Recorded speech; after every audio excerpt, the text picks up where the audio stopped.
আজ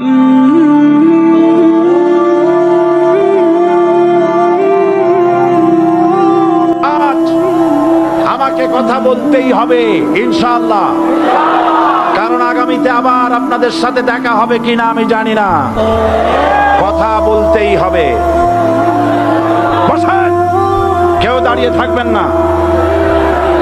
আমি দেখতে পাচ্ছি বাংলাদেশের ভাগ্য আকাশে উত্তর গগনে কালো মেঘ জমা হয়েছে। ঝড়ের পূর্বাভাস লক্ষ্য করছি। যদি মোকাবেলা করতে না পারেন সক্ষম ভাবে, এমন অন্ধকার গাঢ় কালো অমাবস্যার রাত আসতে পারে যার সুবে সাদেক হওয়া অসম্ভব।